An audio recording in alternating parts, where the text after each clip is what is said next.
Hey everybody, I am William Thompson. I am an online marketing strategist for Hashtagitude. This is our Marketing Monday segment. We have this every week. Every week we explore a new avenue in digital marketing. This week we are exploring the similarities between advertising online through social media and how that can correlate between the real world as well. Um, we're going to talk about how different communities have sprouted up online since the beginning of it. Um, how social networks have formed around these communities, the guidelines and the rules and the regulations behind these communities, and some of the best practices for each one. And by communities, I'm talking social networks, Facebook, Instagram, Snapchat, Reddit. Um, to get started, let's get a little abstract. Um, Imagine you own a business in America and you are looking to expand into different states. Um, we would try and compare some of the social media sites to some of the states and the different regulations of each. So if you do business in Texas, it's going to be very different than if you do business in California, and we would like to highlight those things between the social media channels. It's a little winded, but I really wanted to explain that to make it clear. Now let's start off. Pew Research said that in the early years of social media, and about 5% of American adults in 2005 were on it. That number increased to 50% in the year 2011, and today it is estimated that 80% of American adults have a social media account. That's a lot of people. To give you numbers, there are 324 million people living in America. So about 226 million have a social media. They're online. You should find them. Globally, just to give you a macro view, 2.5 billion users of social media are on social media. 2.5 billion people. We're not gonna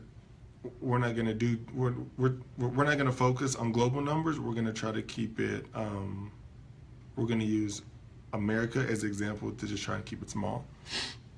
So, the biggest population and economy in America is California. Opposite that online would be Facebook. Facebook has over 2 billion users. They are estimated at around $314 billion. They have a lot of regulations. They have a lot of people working for them. Their oversight is huge, and they're very serious about what they do and what they don't allow on their platforms, which is why it's very important for people trying to sell or advertise themselves on Facebook to understand those rules so they can play the game fairly and get the most out of their investment. Second largest online community is YouTube. It has over 1.5 billion users. These users upload around 300 hours of content an hour and watch almost 5 billion videos a day. They also have a large and very segmented audience or market share, similar to YouTube, just because of its size. So there's people who are interested in tons of different things on YouTube, from knitting, cooking, Shannon Sharp on Undisputed, but they all get their content one way, through videos, as opposed to Facebook, where you can have posts, text, videos, GIFs, all these different kind of things. YouTube kind of equalizes it. with video content. WhatsApp, WhatsApp, and Instagram are two other very large communities online. WhatsApp is a messenger service with around 1.2 billion users, and Instagram, and Facebook is the parent company of Instagram, so they're kind of the same thing. But Instagram has around 800,000 followers, users. Smaller communities like Reddit, which has 250K, and Meetup, which has around 32,000. All of these platforms operate differently. They'll have different guidelines between them all, and they penalize people differently for each. So you got to know which site that you're traveling to and how to act at each place, if that makes sense. So we will touch into a little bit of that with some rules and regulations. We'll take YouTube. YouTube governs itself with 4 basic principles, 4 basic community guidelines. The first one is respect. I want you to respect the users. The second one is review reports, which is where you can notify YouTube and employees about content that goes against their guidelines or that you may feel is offensive. Third rule is join in on the fun. They want users to engage, watch, share, and have fun on their site. And then the part where if you're trying to create content, if you're trying to capitalize on this platform, you don't want to post anything with nudity or sexual content, if it's harmful or dangerous, violent or graphic, if it's copyright, hateful, if you're threatening people, or you're just throwing out spam, misleading metadata, and scams. So that is how YouTube likes to operate.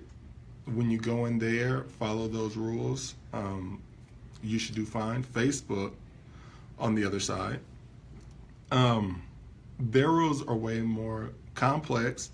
Instead of when I went to look on YouTube, it was one page, and they had their bullets, and they had the description for that.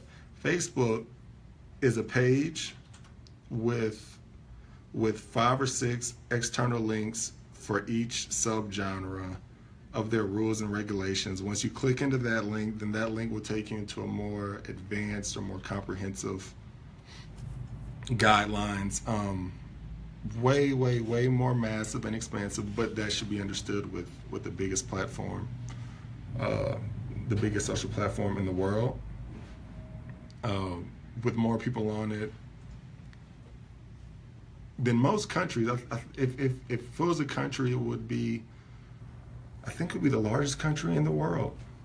So yeah, so with that comes a whole lot of regulations. But now let's get into their community standards.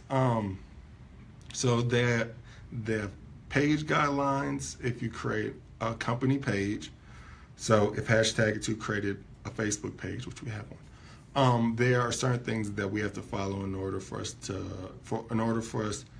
remain running and remain visible on Facebook. Then we have advertising policies. Advertising policies go into things that Facebook will not allow on the site versus what they will. That's another thing that you had to click in and explore. But for example, they do not promote any kind of drug use or mind-altering substance. So although certain things might be legal in your state versus, well, some things might be legal on certain platforms, as far as let's just use this drug use, for example. They might allow that. They might let you talk about it, promote it, XYZ, but on Facebook, they're not with it. They do not allow it. Anything that goes back to a page like that will be removed from your advertisement will be removed. They also have community standards, how they want you to act on Facebook with other users. Be respectful, things like that, and avoid abuse. Can be threatening. When you post on Facebook or when you advertise for your business, you can use threatening language. You can't use abusive language.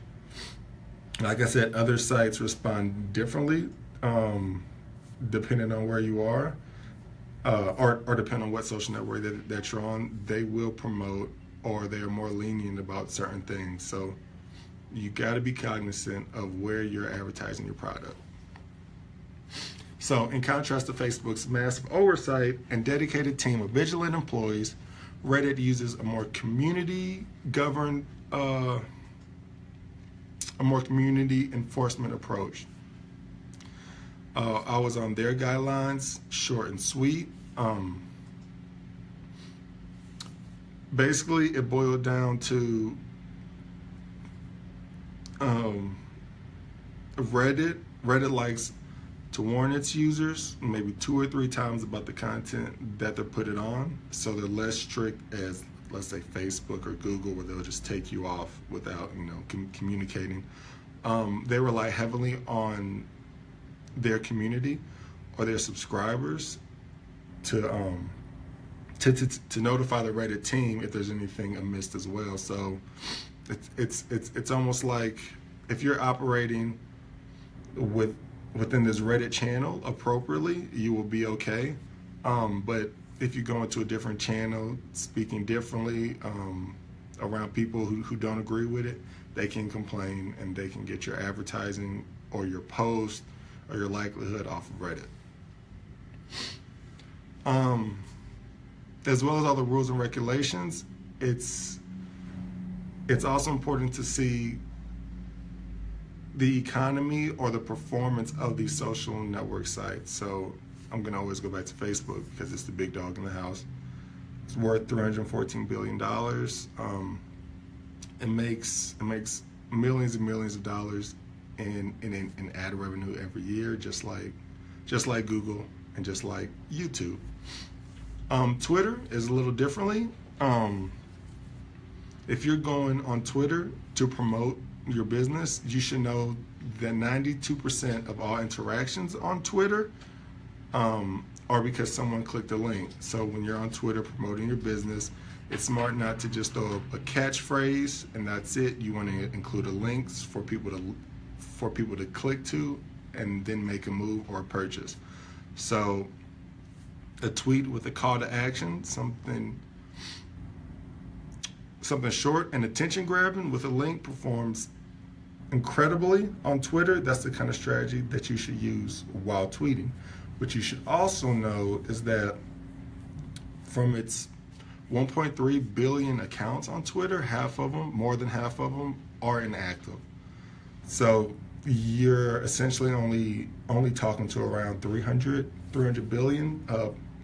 million people on Twitter. A lot of times you'll be yelling into an empty hallway. So just be cognizant of that when you're on it. You could be wasting a lot of your time talking to people who aren't there. Instagram, opposite enough from Twitter, where 140 characters, that's king. Images, quality of your photos, you can have video. All of that content reigns supreme on Instagram.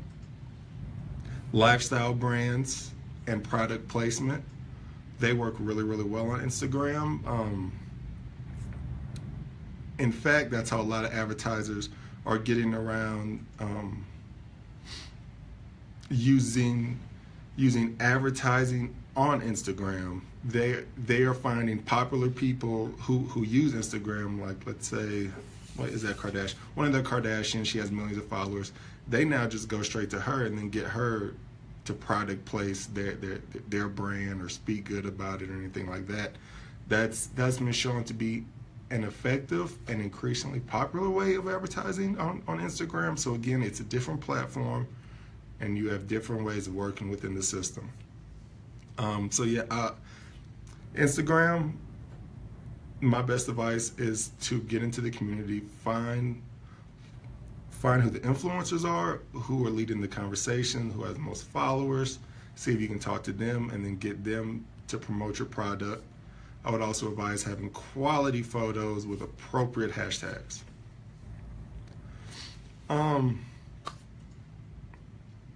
Another way in which social media reflects the real world is that people, well, maybe not so much reflects, but that the people on these social platforms probably have more power on these platforms than they do in their everyday lives. They are reached more easily. They can agree or disagree more easily. They can avoid your product. They can immerse themselves in it. That's why it is important to when you're on there, really find your niche and your audience. Develop a message behind that. Understand that these communities are talking within each other. Keep your brand positive. Understand that your business is not just on the side of a street for whoever walks past it to see and then see your brand. It's for the whole world to look at, disseminate, criticize. All at the touch of your fingers. It's a completely different landscape. It's just important to understand when people are on Facebook, this is the kind of content they want to see versus Instagram, versus Snapchat, versus LinkedIn, as well as these other people with their preferences. The bodies like LinkedIn, Twitter, and Instagram, they also have their preferences. So I've said it probably 5 times already in this video, but just make sure you understand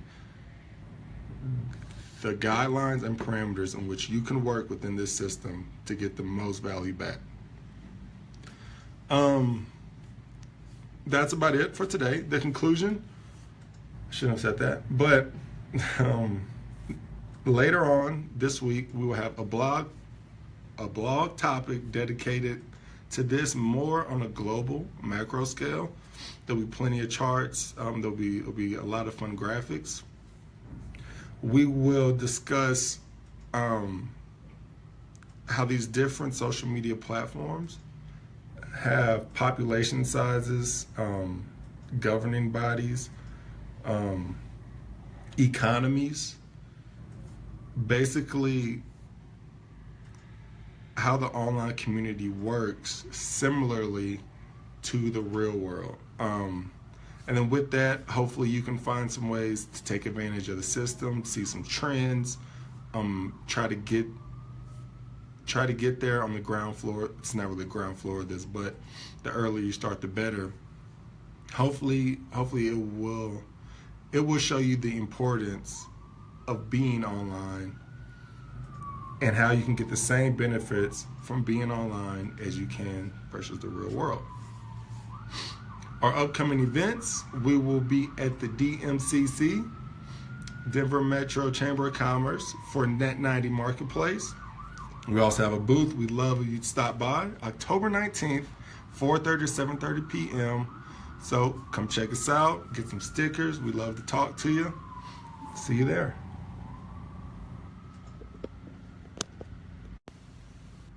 Oh, finish.